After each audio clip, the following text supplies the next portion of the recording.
उत्तर प्रदेश सरकार ग्रामीण युवाओं को आधुनिक शिक्षा से जोड़ने के लिए बड़ी पहल कर रही है। मुख्यमंत्री योगी आदित्यनाथ की स्वीकृति से प्रदेश की 11,350 ग्राम पंचायतों में डिजिटल लाइब्रेरी खोली जाएगी। प्रत्येक केंद्र पर करीब 4 लाख रुपए खर्च होंगे। यहाँ प्रतियोगी परीक्षाओं की किताबें, ई बुक्स, वीडियो और audio lecture, computer, high speed internet की सुविधा मिलेगी। पंचायत स्तर पर संचालित इन लाइब्रेरी से ग्रामीण छात्र घर के पास ही यूपीएससी और अन्य परीक्षाओं की तैयारी कर सकेंगे। पहले चरण में 35 जिलों में चयन प्रक्रिया पूरी हो चुकी है। ये योजना विकसित भारत 2047 की दिशा में अहम कदम मानी जा रही है। उत्तर प्रदेश में बढ़ती ठंड और कोहरे को लेकर मुख्यमंत्री योगी आदित्यनाथ ने अधिकारियों को अलर्ट मोड में रहने के निर्देश दिए। उन्होंने मंडलायुक्तों, जिलाधिकारियों और नगर निकायों से कहा कि कोई भी व्यक्ति खुले में न सोए और सभी रैन बसेरों में अलाव, हीटर और कंबल की पर्याप्त व्यवस्था हो। निराश्रितों को रैन बसेरों तक पहुंचाया जाए। घने कोहरे को देखते हुए सड़कों, एक्सप्रेसवे और ब्लैक स्पॉट पर विशेष सतर्कता बरतने, लाइट दुरुस्त रखने और पेट्रोलिंग बढ़ाने के आदेश दिए। टोल प्लाजा पर चेतावनी प्रसारित करने, ओवर स्पीडिंग पर कार्रवाई और सुरक्षित यात्रा के लिए ट्रैफिक एडवाइजरी का सख्ती से पालन कराने को भी कहा गया। मुख्यमंत्री योगी आदित्यनाथ ने कहा कि कानून का राज ही उत्तर प्रदेश के बढ़ते आत्मविश्वास का कारण है। पीएससी के 78वें स्थापना दिवस समारोह में उन्होंने बताया कि पिछले 8 वर्षों में प्रदेश पुलिस में 2,14,000 जवानों की भर्ती हुई, जिनमें 44,000 महिलाएं शामिल हैं। सरकार ने पीएससी की 46 कंपनियों को पुनर्जीवित किया और 3 अतिरिक्त महिला वाहिनियों का गठन किया।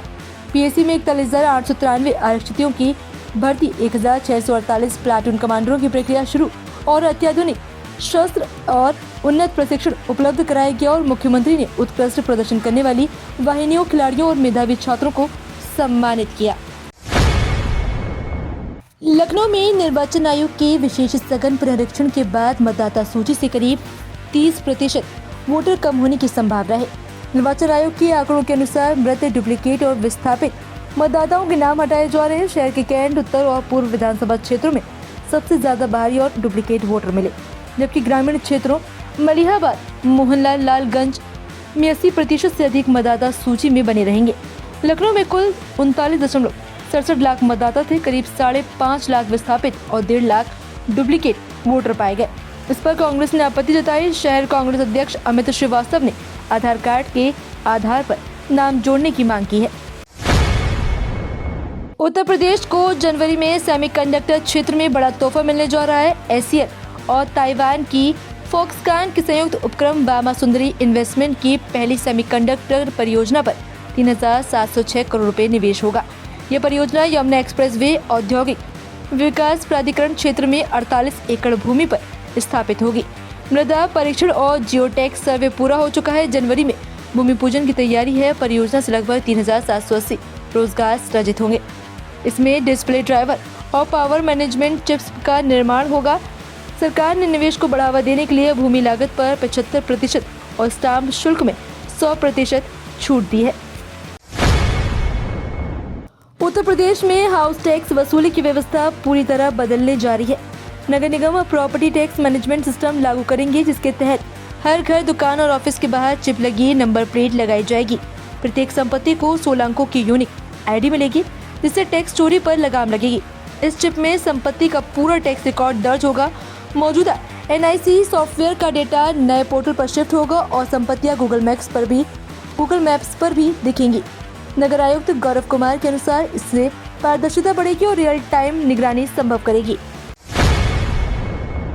UP police vacancy 2025 Uttar Pradesh police में नौकरी का शानदार अवसर है। उत्तर प्रदेश पुलिस भर्ती एवं प्रोन्नति बोर्ड ने कंप्यूटर ऑपरेटर ग्रेड ए में 1,352 पदों पर भर्ती का नोटिफिकेशन जारी किया।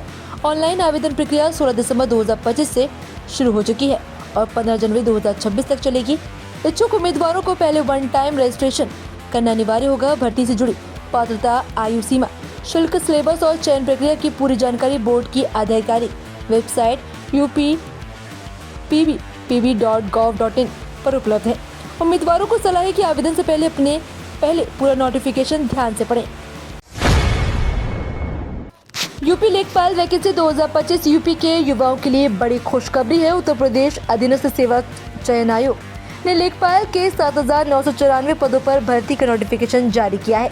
ऑनलाइन आवेदन 29 दिसंबर 2025 से शुरू होकर 28 जनवरी 2026 तक होंगे।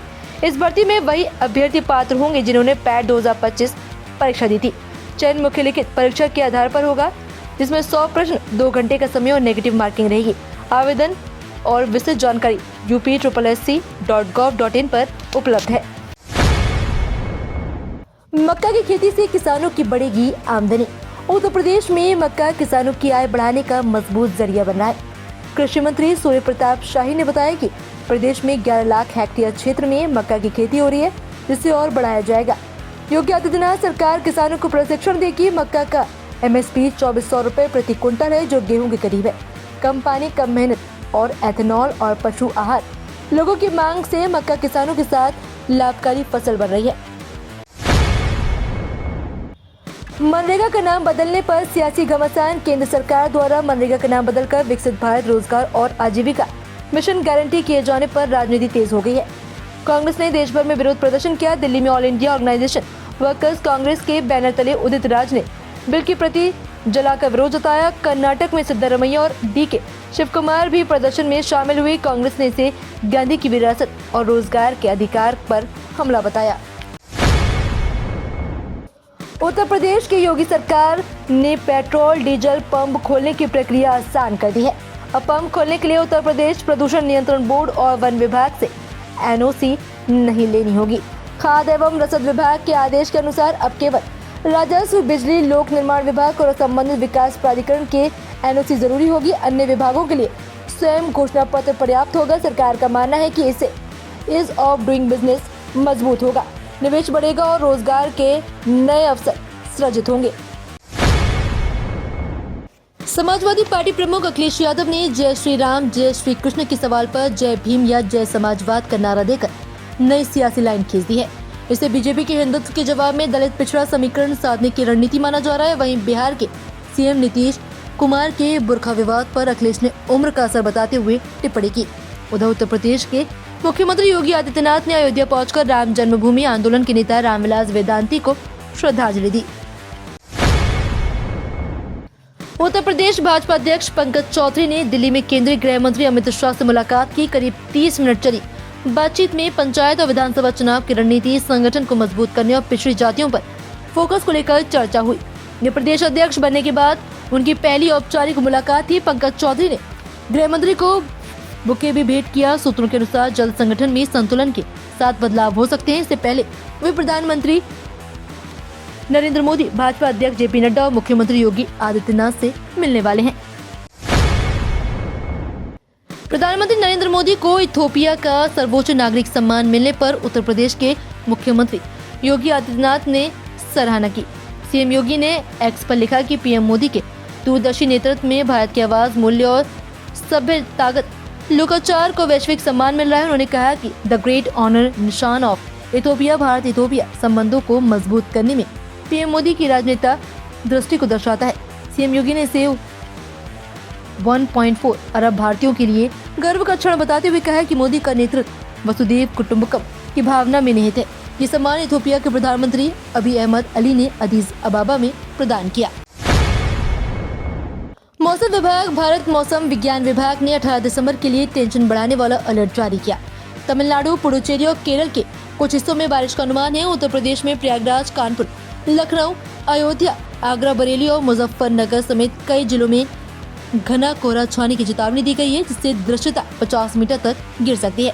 यूपी में शीतलहर का असर बना रहेगा और जनजीवन प्रभावित होगा। दिल्ली NCR में भी घना कोहरा और खराब AQI लोगों की परेशानी बढ़ाएगा। तो ये थी आज की 15 फटाफट खबरें। अगर आपको वीडियो पसंद आया तो वीडियो को लाइक, शेयर व कमेंट जरूर करें। धन्यवाद।